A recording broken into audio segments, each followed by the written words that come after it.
going through all these different revolutions, are there any mindsets that you can think of like, this is how you stay relevant? I'm a tinkerer by heart. I love figuring out how things work and learning about new things. So I think curiosity is huge. What I've always really liked about the world of tech is that it changes so much and you're always learning about stuff. Sometimes people fear in this space that if you are out of it for a year or two, you become irrelevant. It just keeps changing. I think rolling up your sleeves and just volunteering to do stuff, or people would say, hey, could you take this on? You're like, sure, let's just do it. I'll figure it out. Especially today in this world where everyone's always talking AI, I see people leaning in, learning, experimenting, trying new things. It's great because then you kind of have these experiences that you can continue to take with you for each role. And being relevant on the company side is trying to have that balance of not just being too trendy for trendy's sake. If you're going to stay relevant, there's showing people the path. You have to be innovative enough so you can take your customers on that journey with you.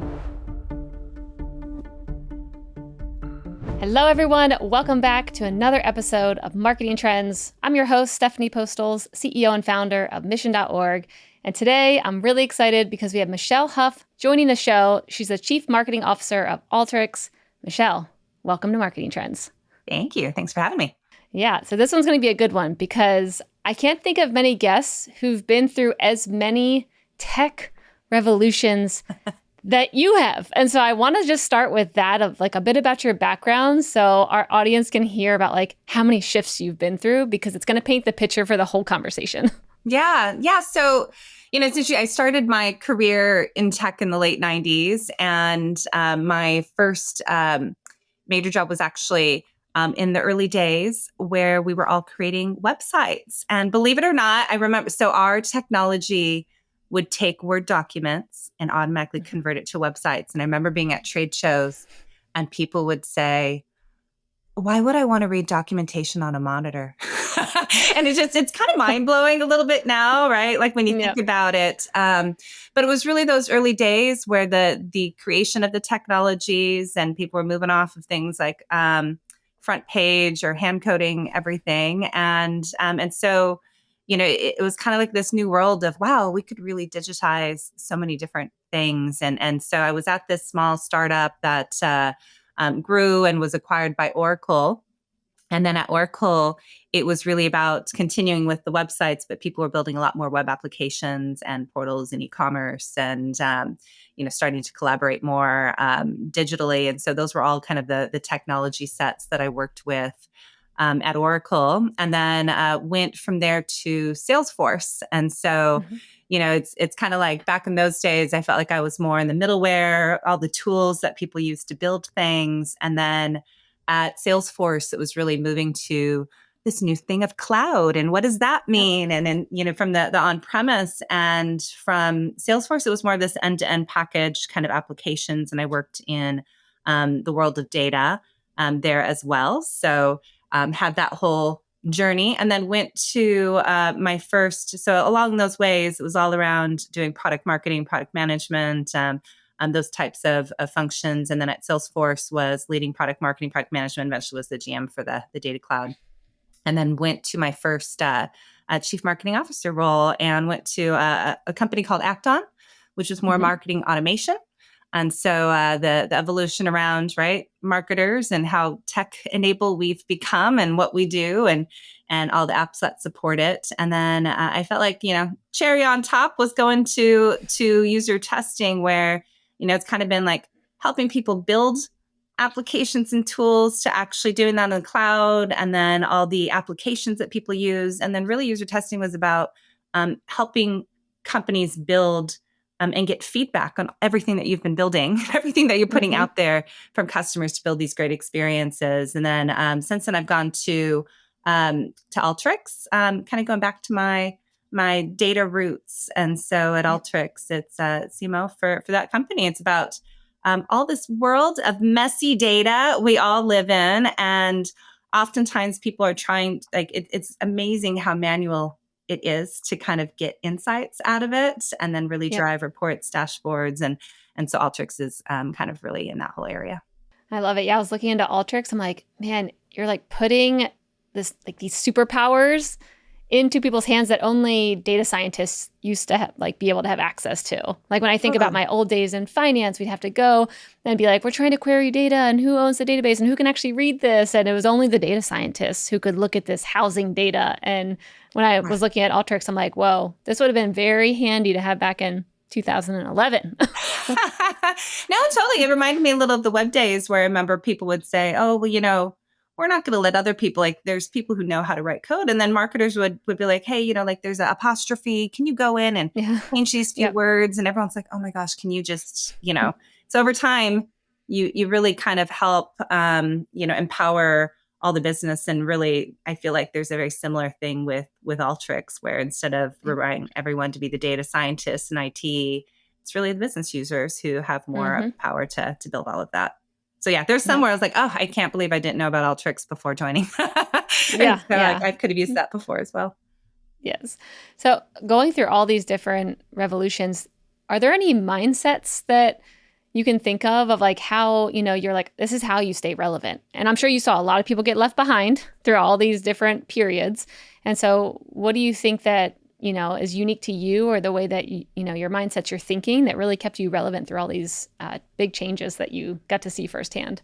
Yeah, I mean, I guess there's a little thinking of it as the company versus your own personal career. I think, maybe if we talk career first, I'm a tinkerer by heart. I love figuring out how things work and learning about new things. And so I think curiosity is huge. And, what I've always really liked about the world of tech is that it changes so much and you're always learning about stuff. And I know sometimes people fear in this space that if you are out of it for like a year or two, you become irrelevant. And, but in some sense, it just keeps changing. So as long as you kind of roll up sleeves and decide to like engage and read and learn and try and tinker, like you can quickly become the expert on something in technology, because it's always these new kind of uncharted paths. And so, it's, I feel like back in those days, marketing worked so different than it works today. Businesses worked very different. And, I think rolling up your sleeves and just volunteering to do stuff was always how I grew my career. Or people would say, hey, like, could you take this on?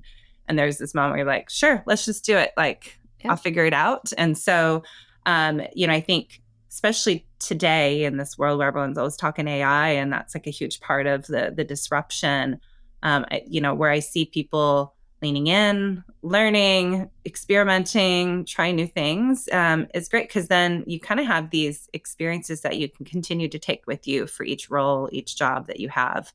And, then being relevant on the company side is, is trying to have that balance of not just being too, trendy for trendy sake, and just putting things out there. Because I do feel like if you're going to stay relevant, there's kind of showing people the path, right? It's you have to be innovative enough so you can take your customers on that journey with you. But I think it's always being really staying grounded in your customers. It's really, that's kind of the whole reason why you're building your company. Yep. Yeah. Right now it feels like it's hard to know which things to tinker in. Like, how do you know when you, especially as a CMO, where you're like, I want to get my hands dirty in something. I want to try and be curious. Let's just say vibe coding or something like that, where you're like, this looks cool, versus knowing like, okay, there's too many things. I need to actually delegate my team to do it, versus no, this isn't something we should be even trying right now. Like, that still needs to stay with tech, IT, product. Like, how do you find the balance when things I feel like are so rapidly coming at everyone right now? Like, so many new things, so many new tools. Oh my gosh. Now everyone can do everything. You can't do it all. I mean, that's why I'm a big fan of, obviously, at this part of my career, having a whole organization, because I want the whole org to tinker. So, part of it is driving a culture where people feel like they can, right? Yep. And providing them with the tools and access to do it. Actually, just even on the all hands, we were having, someone was showcasing, how they went to an Adobe conference and was learning about all the AI features in Firefly, and then thinking about how they're going to apply that within their own role. And so really just highlighting and showing how people are starting to experiment and explore. And I think it's also celebrating, because it's sometimes the tinkering and the doing, it's not, you don't hit success every single time, but you learn a lot, right? Like you learn, like, either how it was done and all the blockers. And then I feel like sometimes you start with things where you're almost doing it for doing its sake, but not Yeah. for like a real business reason or real productivity. Like there's, and so you learn it kind of flops because there's not enough like pull there. And so I think, but I don't think it's useless effort because you learn quite a bit through each step. As long as you take a moment to reflect on why it's not working, and so Yes. you can get the Yes. learnings, then I don't think it's a lost cause. You know how creative projects usually means juggling 6 different tools and dozens of different version histories of the project. Well, this is exactly why Lightricks built LTX, the all-in-one creative suite for AI-driven video. It handles every phase from conception all the way to final delivery. And it's all powered by LTX2, their latest and greatest model. It creates 4K, synced audio and video with studio level detail. So no exporting, no waiting, just pure creation. Go try out LTX and see what it actually means to create at the speed of thought. Visit ltx.studio. So, I mean, this is a good segue into team building. And I mean, you mentioned, the all hands, but how do you set up an environment for experiments? And I mean, I hear you had someone presenting what they were experimenting with, but how do you really make this part of the culture of getting your job done and doing it well, but also being in this curious experimentation mindset? Yeah, I mean, the nice thing is I feel like with my leadership team, number one, I think, everyone on the team has a very growth experimenting mindset, which is super helpful, right? And so, it's not just me, it's them and how they're working across their teams. And, some of the things that they'll be working with their organization is when they're um, planning time for some of the experiments, right? Because marketing, I feel like we always have the endless checklist. There's always more that we Yeah. can do. There's always more, always more, more, more. And so it's really easy to just not feel like you have time. And so I think a part of the culture is making sure as a leadership team that we can work with the teams to help carve out some time. For me, I was like little forcing functions, whether they be, like at all hands, always having a little section where people get to highlight what they're doing. So there's kind of this timeline forcing function where people say, ooh, maybe by this date I'll present this. And so then there's a little urgency to drive that. There's also where, if people are experimenting, someone will say, hey, let's combine what you're already trying to do. So instead of it's an experiment for experiment's sake, it's tying it to something that you're already trying to drive. And then that way you can see some of the results. And then continually like highlighting the wins and build it in. And one of the things that we're doing right now is we're actually just going to hire someone. So if a job post stuff that anyone listens, to be an AI lead that's going to be in the ops team. And so I want someone who's just going to wake up every day thinking about how we are going to be transforming the marketing organization and working with each of the different teams. Cause it just feels like for the, everyone has their job to do, right? Like they're trying to generate leads, they're trying to drive the brand, they're trying to actually, do messaging for the field. And so it can feel sometimes like a hard job to try to also come up with the whole system process, technology even if it's going to ultimately make your job easier, it always feels hard to, because you've got the results you're trying to drive. And so I just wanted someone who's going to go through each of the different roles and kind of imagine with those users and help kind of be that continuous driving force. And so that we kind of don't lose momentum, right? When kind of other projects come up.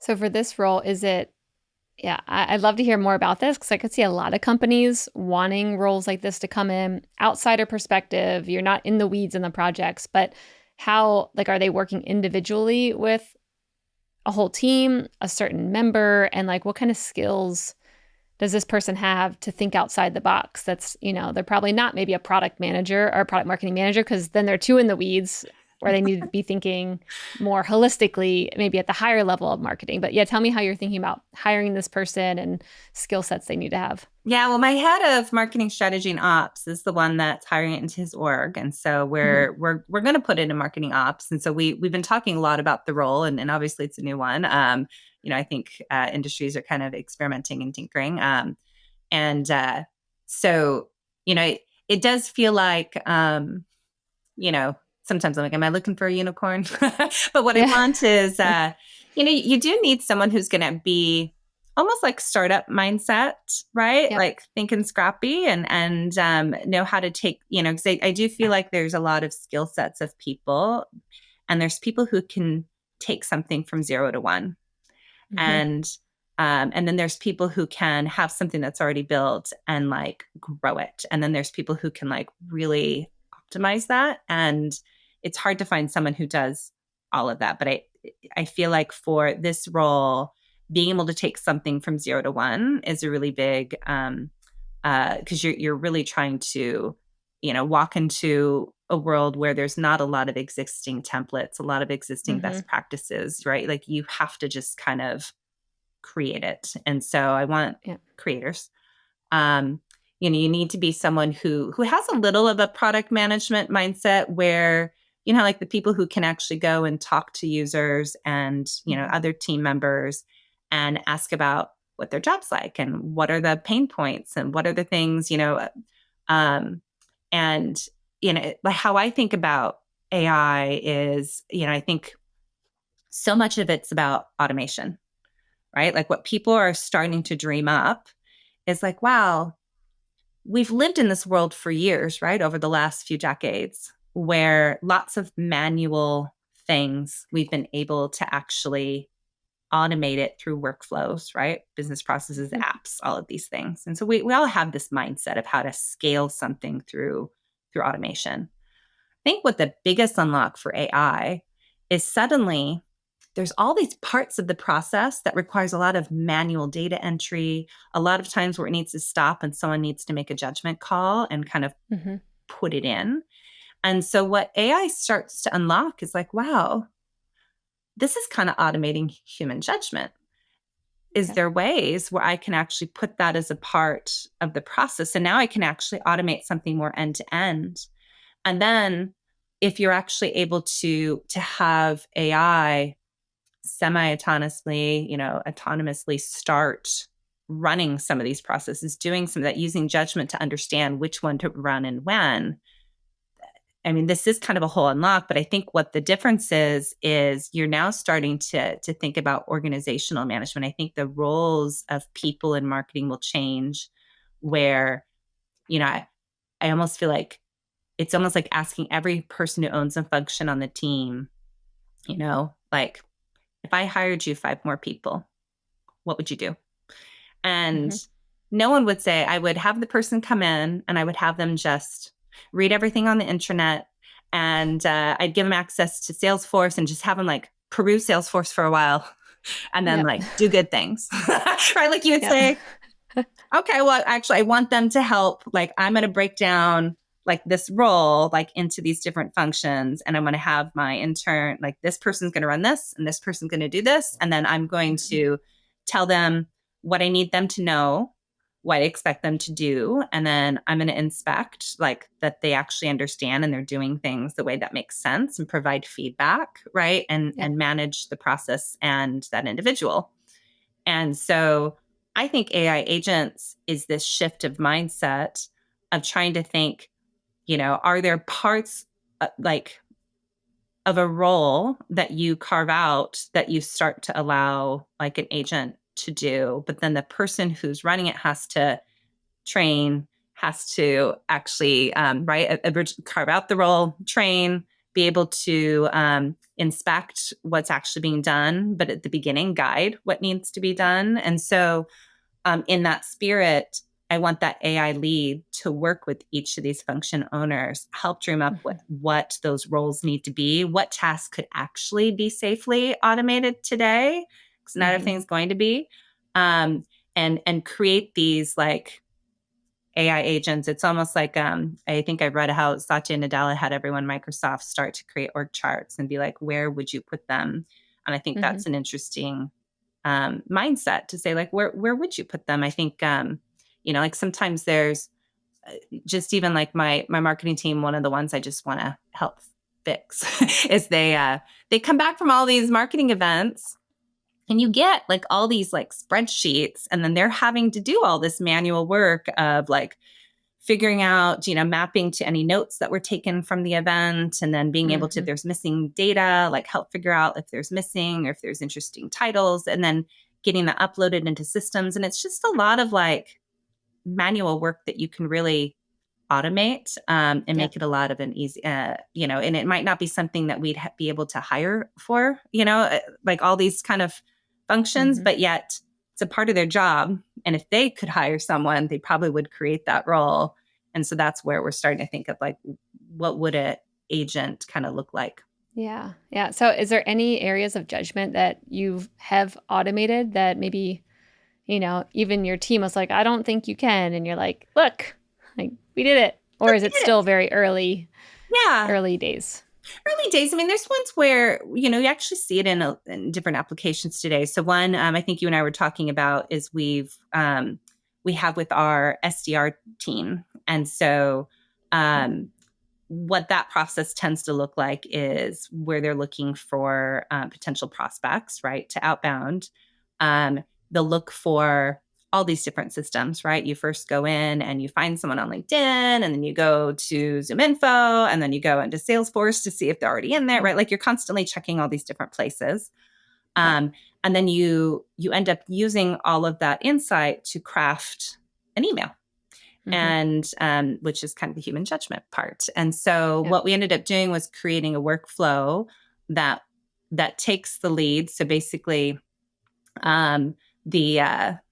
the rep actually finds leads, and then the workflow triggers off and actually looks across all of those different systems, fills in anything that's missing, but now has all that context. And then we have a few policies and rules around GDPR and around different kind of checks. And then the other part that's automated within that workflow is the step to actually use the generative AI to actually create that email. And then it sticks and puts it within their application, and they use SalesLoft. And so what they do is every day they wake up and they look within their queue, and they basically have someone who's kind of in a really nice contextual way, like written the email for them, and they can either automate that, or they, make little changes, or they can just, have it go as is. And so, these are just, it's like I think about things that we do. There's some things that are great to have that automated judgment part. And then there's other parts where it's like, you don't want AI to come up with a GDPR check. Like you have a policy in your company you need to follow. And right, like, so there's certain things that are really specific that you need to maintain. And then there's other ones where you want to use the generative AI. And so I think, obviously the content creation is one that we use so often in marketing, but that's always a human judgment part that's been great. Yeah. Well, amazing. Yeah. I mean, it seems like what one person, I'm hearing about all the workflows that, one person used to have to do. It just seems like a very different world we're entering into, where now your sales rep wakes up with crafted emails that they can just approve and tweak a little bit. And I'm just imagining like every part of the org having that they get to look at, and having the person from the outside looking in being like, let's look at your whole workflow now and see all the steps that can be automated to then help you focus on the more creative pieces and the more human connection pieces of this process, and not having to move things between different systems and, checking boxes and whatnot. Yeah. So it seems like a fun time, and a time also when you just maybe don't need as many people doing the same job. Like that sales It's almost example. like I think of it as like, for example, I talk with my head of FP&A, and he was describing how they have been doing some automations where, he remembers when he started like 5 years ago, he had to do like revenue forecast. And if you think about that, revenue forecast is always going to download all these things from different systems, and then you pull everything, and then you have to like make a little call, right? You kind of look at it and you like understand the context of the company, you understand like market context, what's going on, if there's tariffs, if there's different things, then you kind of make a judgment there. And he said like 5 years ago, he had to have 5 analysts all prepare on a weekly basis that forecast. And he's like, now we've been able to automate pulling all these things together, right? And those are more standard like workflows, like analytic workflows. But then the very tail end, they've started to automate where, he goes, even if you take an analyst and say you're supposed to every week go look and understand if there's tariffs or market, like all the like you might not fully, but like the AI will actually go and consistently look at all of these indicators and then provide a recommendation of where they think the forecast. And then the person still makes the forecast like call.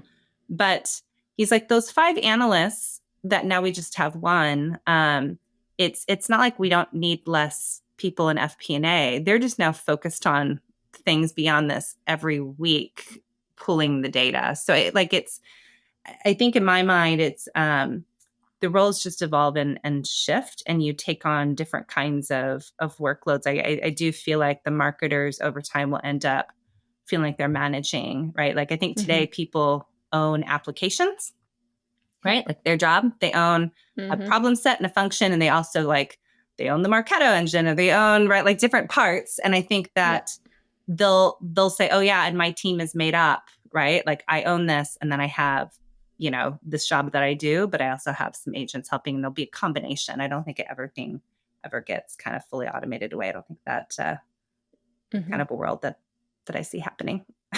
Yeah. Okay. So then that would require a lot of upskilling, I guess, to be able to take someone who was just used to, I'll go to your FP&A example, because I used to do that kind of stuff. Like, I used to pull all the different data together, and it'd be in Excel and adding different formulas, like all that's gone. And so then to accelerate into a different role, it would probably take a lot of, training to be like, okay, here's a new world that you're used to doing a lot of these things. And now it's more of a managing role, managing workflows, agents, automations, plus leaning into something very different that you're not used to. So I'm guessing there's quite a bit of upskilling for every balance. Role. Like, in that world, we still need the analyst role. It just shifted to another problem set that, constantly finding, audits or things like that within the system. And so I think there's always problem sets that you can have the same skill set just applied into new things we've never been able to get to. And now we can, and we can improve that. And then there is for the people who want to kind of expand. I think there's people who, in marketing are always wanting to kind of grow in their careers. And I think it's an interesting way to kind of grow without always, because it's what you do, right? And and the more strategic you can be, instead of having to be doing just kind of like because most people over time reach a point in their career, they don't want to do that anymore. And this allows them to kind of grow. Yep. So are there any examples where you all were like, an agent can fix this, or AI can fix this, and then you're like, oh, never mind, either too soon or bad idea, that failed for now? Oh yeah, I mean, there's so much, right? I mean, just even like with the content creation stuff, like we have with our team, we have a lot of little GPTs that we've been creating to help like create solution briefs, automatically, or help do some of the ideation kind of work for blogs, or take like the first pass at certain things. And so it's I feel like it's done a lot of the productivity where it cuts out some of that work time. But you look at some of the times of what's output, and you're like, you got to still kind of work. Like it's not at a spot where you'd be like, oh yeah, let's just kind of let it run. And so there's a lot of times where it does, through all these experiments, you learn where its capabilities are truly at, where you might need to fine tune, or like where it's super helpful within the process. My team constantly talks. It's like, gosh, we've now unlocked some things around being able to create a lot, but then on the marketing side of the editing, actually the generation of there's still so much more of that process where now you've almost kind of unleashed one part of it, and you haven't figured out how to actually get more out of like the machine. And so, yeah, so then that kind of shifts our focus of like, okay, where do we want to do some of this, like on the production side of the house? Where can we add more value there? Yep. Yeah, it's content's an interesting space. Obviously, I'm in this, so I see it all the time, but people are sometimes surprised to hear that, I still have a team pulling and editing the video clips and all that. And they're like, you can just have an AI tool that spits out 100. And I'm like, yeah, 100 terrible ones. Like I have creative thinkers who are thinking about the storyline, the hook, how, like, does it resonate with our audience? What's the purpose of this episode? Like, you can't just Totally. use an AI tool. That's just noisy, actually. And then it's just all this vanilla content out there pulled from a machine Totally. that can just cut really quickly and be like, is that helpful to the world though? Or is that just noisy? Which Yes. it's a lot of what I'm seeing right now with content. It's just like noisy because Noisy. everyone can do it now. They're like, I have ChatGPT. I can write up a LinkedIn post now. I can cut a video 1,000 times and I can just put it all out there. And it's like, Right? for what? And then it almost creates a new problem sometimes where people, it's just Yeah. too much, right? And people are trying to wade through to find like the actual really thoughtful, kind of insightful pieces instead of Yeah. all the fluff. Yeah. So how do you think about that then standing out? Like for the space that you're in, I feel like it's kind of competitive, this data analytics, AI space. And so how do you think about building campaigns or creating content in a very noisy space? And I'm sure any CMO listening, they're like, my space is also noisy. Any industry is noisy. But how do you all think about standing out, creating different content, maybe finding people who already have trust behind them? Like, tell me more about your process there. Yeah. I mean, it is hard. I think there's this world right now where everyone's in the sprinkle AI pixie dust on everything. Mm-hmm. Reminds me of the early days where everything became a .com type of a thing. But, you know, it, and but it's interesting too, because if you don't evolve your messaging, especially if that is what you do, right? Like if that's a part of your strategy and what you're doing, you need to be able to say that. Mm-hmm.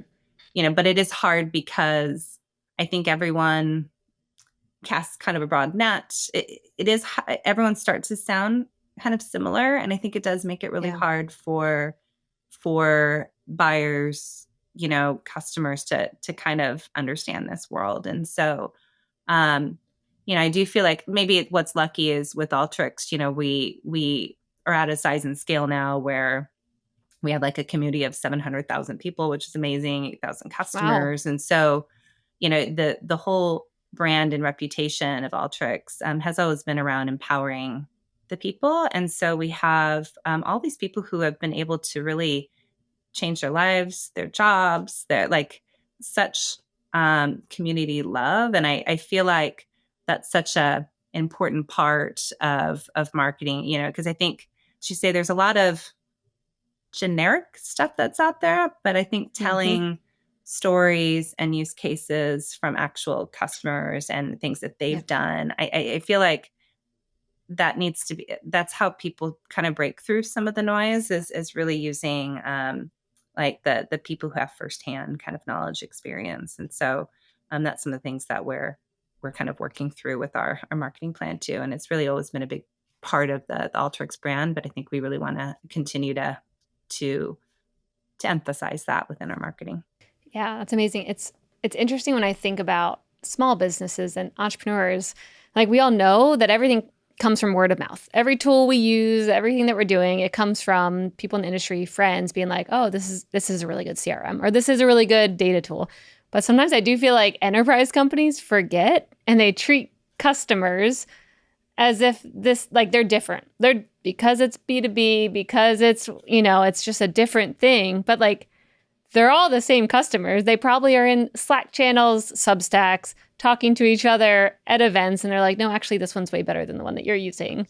So it's good hearing that you're like leaning into that. But I don't Oh know if yeah, enough CMOs in this enterprise, B2B space remember that. At least when I totally. look around, Well, where I'm I like, also feel customers like are 'cause what customers. happens is there's you start with users and then you keep growing and then you get larger deal sizes. And so then you get Hmm. higher in organizations. And so then you're Yeah. talking to buyers and then you're talking to VPs and then, VP buyers and Hmm. then C-level buyers, right? Like, and then it's like your audiences expand, and then Yeah. it's really easy to forget the end users who are using your solution because you're constantly talking to Hmm. buyers.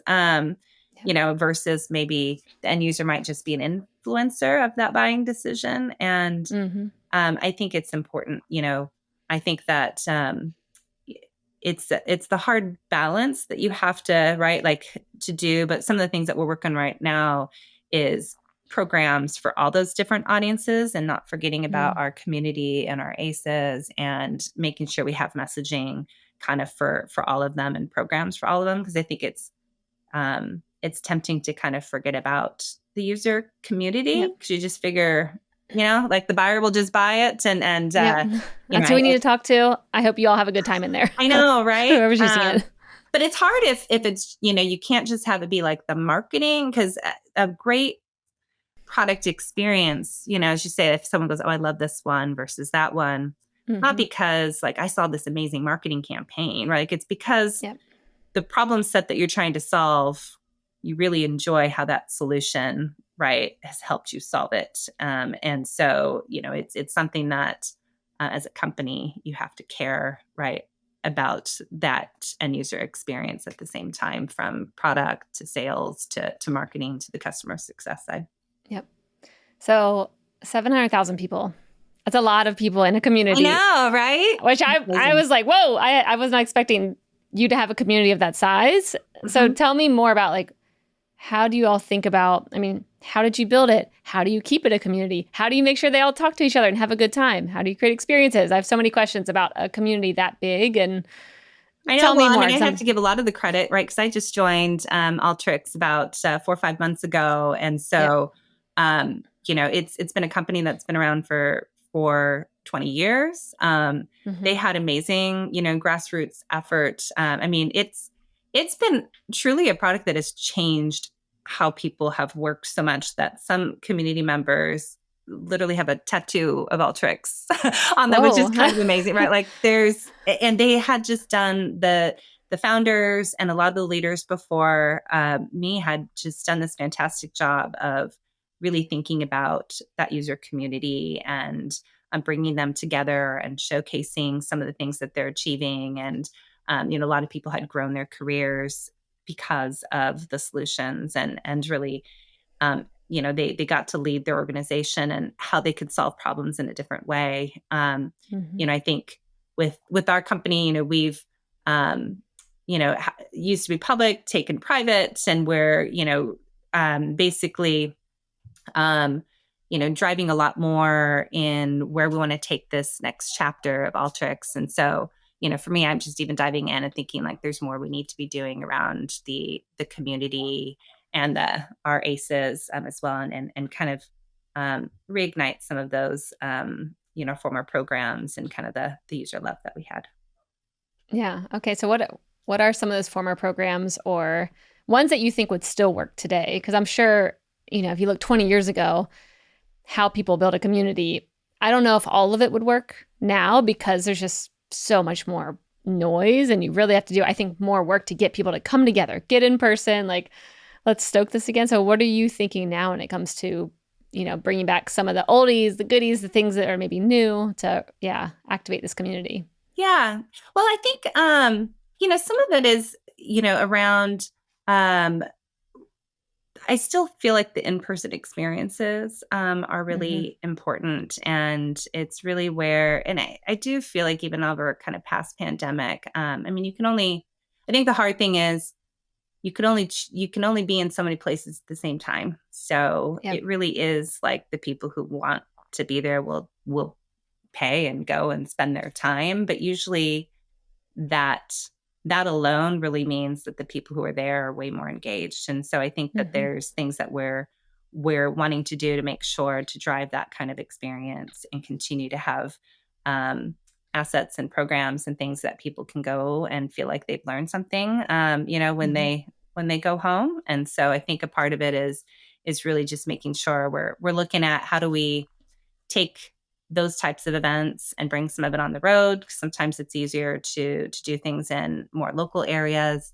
I think that, some of the programs that we're looking at is in partnership with our customer experience team as well. And there's a lot more programs that they've been standing up. So like the community of 700,000 is really in our customer experience organization, where they have digitally ongoing programs. They have competitions. They'll put little challenges up, and so people can kind of go in and then showcase their challenge. We do the challenge work too, even at our events. So it was really fun. I went to the Inspire one this year, and it was right before I joined, and they have a Grand Prix, and the Grand Prix, we're sponsors of Formula One and as well, and they put out a challenge of how to build these workflows, and everyone goes and sees how fast they can actually build the workflows and to qualify,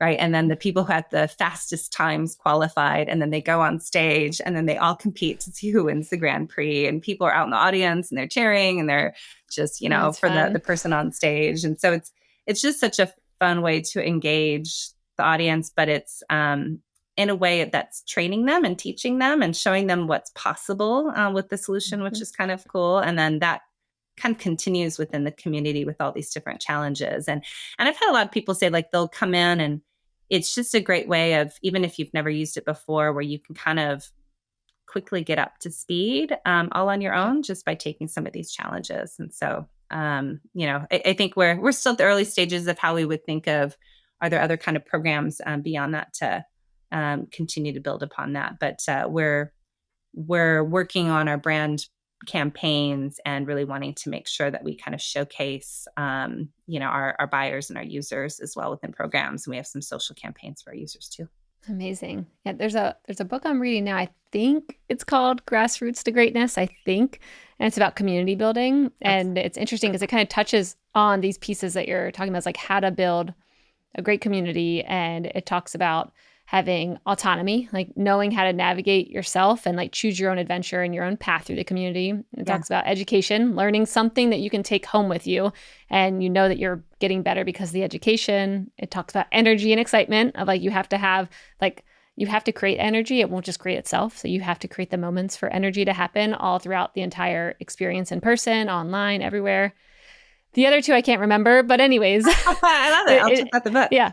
I'm only halfway through, but I'm like, you're already saying all the things that this book said. And for me, I feel like a part of it is some of, the messaging piece of, in this new era of AI, there's actually a lot of what's been done that it's kind of eye-opening of where you can start to bring in AI into what you're currently doing and how to kind of reimagine some of these changes. And so I think a part of it is tapping into our user community to really help show them and have them provide feedback to us, and then but have them start to kind of be a part of the journey with us of that change. And so, I think that's a part of how we're thinking through that right now too.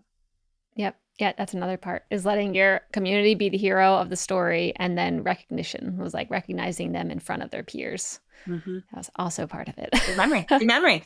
I know. I was like, I got it. I can pull my mom brain. It was failing me for a moment. Okay, it's back. Have you ever wished that your entire video production workflow lived in one place? Well, you're in luck, because that is Alteryx, the creative suite that was built by Lightricks, all for AI video production. It takes you from idea to final 4K video, all in one workspace. And under the hood, you've got LTX 2, the next generation creative engine, powering native 4K, synchronized audio, and cinematic quality fast. So if you make content professionally, this isn't just another tool. This is your new creative home. Go explore it at ltx.studio. So of all these different AI experiments you've been running, we've talked a lot about this throughout the episode, but I'd love to hear about, the tangible results or the quick wins or early wins that you're seeing right now from some of these experiments you're making with AI. Yeah. So how like we were talking about the one that we built where we were supporting kind of the outbounding efforts with the SDRs and being able to automate that process and put AI in there. And what was great about that is, we've talked about, content and all these different kinds of things you can do.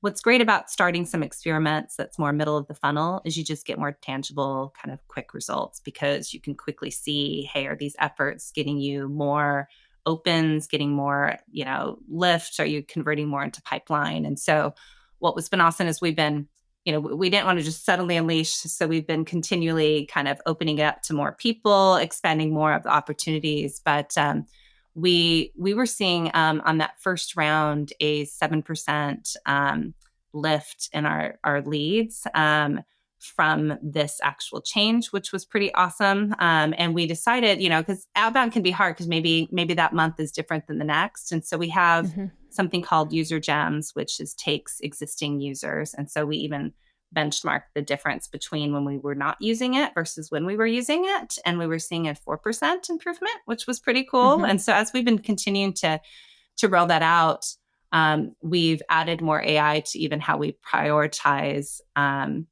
prospects. We call them diamond leads. And so that combination of what we're calling personalized AI, as well as the diamond leads, we were seeing a 3x lift in outbound engagement. And that's really something that's kind of fundamentally changed how they're working with leads now, which is cool. So we're starting to keep broadening that out, but it was a good place to start getting some good wins, tying it back to revenue, and not making everything just so kind of early stage, which is a little harder to measure sometimes. Yeah, amazing. Okay, 3x. That's amazing. So is this in engagement from the cold outbound that's happening? Is there people are opening, responding? That's the metric that we're looking at right now? Yeah. Yeah. And do you think it's more from like velocity, just having more going out, where before, the SDR could only send a certain amount because they were gathering the data and checking things, and now because you set it up where she is able to just approve, tweak a little bit, it's more of a, able to send out a lot more that you're seeing that result? Or is there something else in there too that you think is influencing that?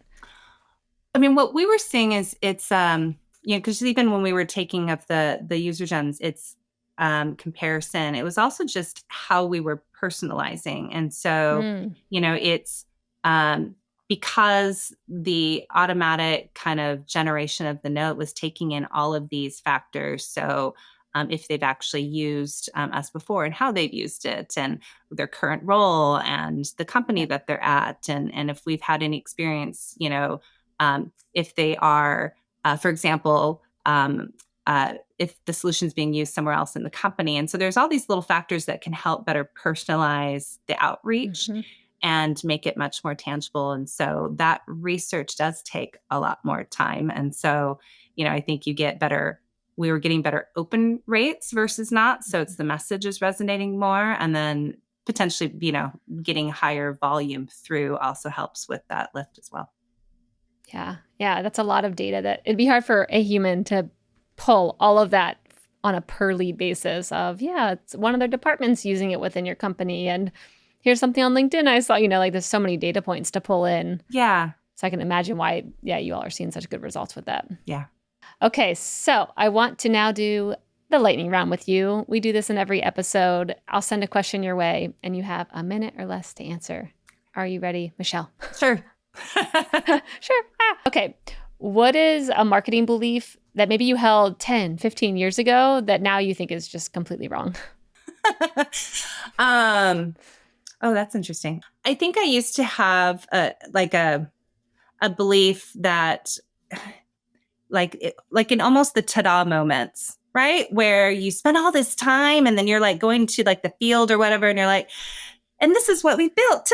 And then you would just release it and you would just imagine, I don't like that was the end point. And I think what I've learned over the years, it's almost like that's the starting point, and all the work that you need to do to work, get the feedback, continue to iterate, make sure that the team's using it, measure it.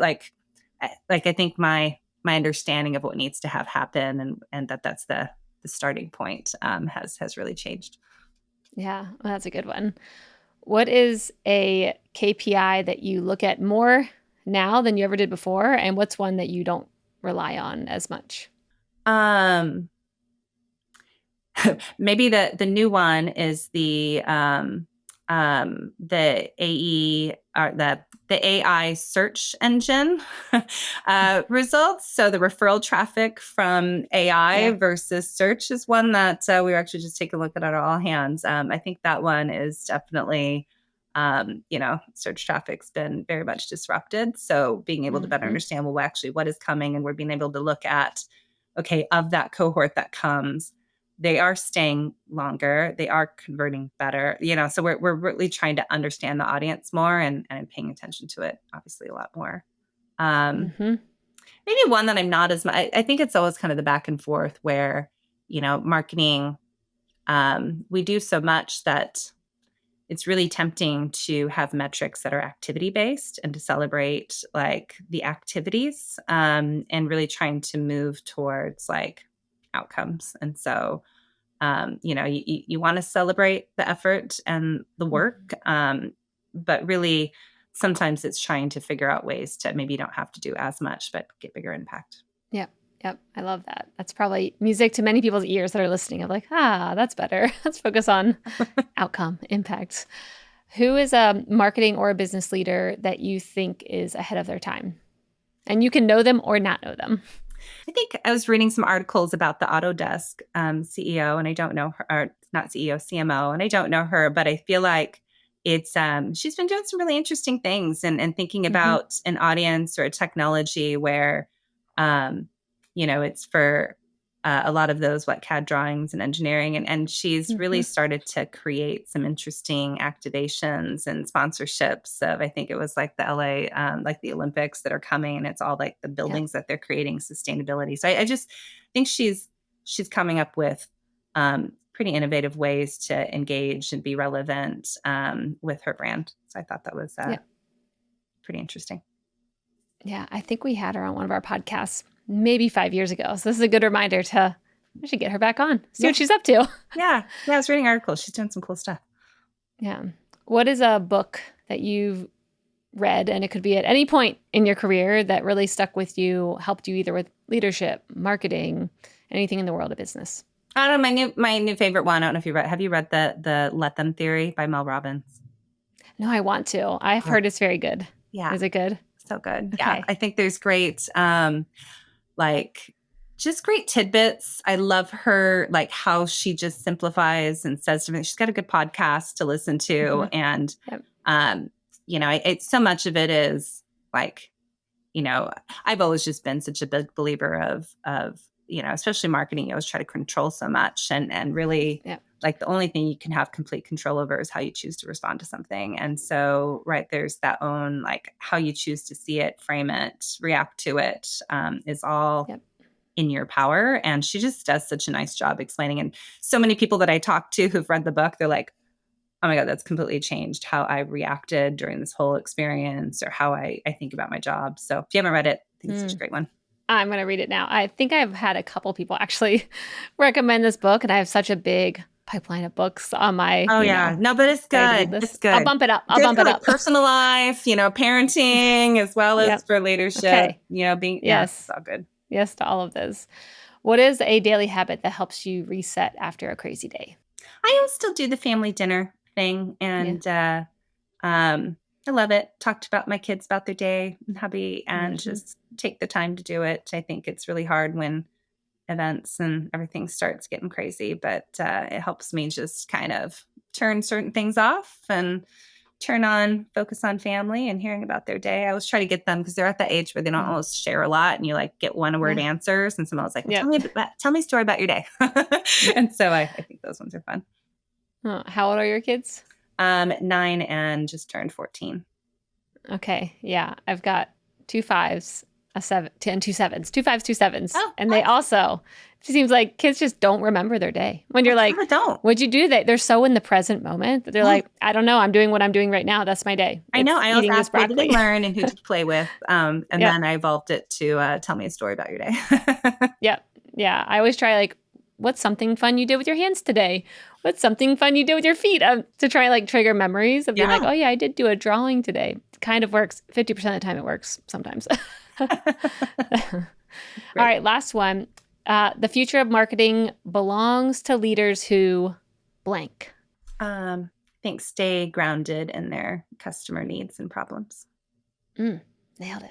All right, Michelle. Well, thank you for coming on Marketing Trends. This is super fun. Where can people find out more about you and Alteryx? Well, you can go to Alteryx.com. I think we also are on LinkedIn. And you can follow me on LinkedIn as well. Amazing. Thank you, Michelle.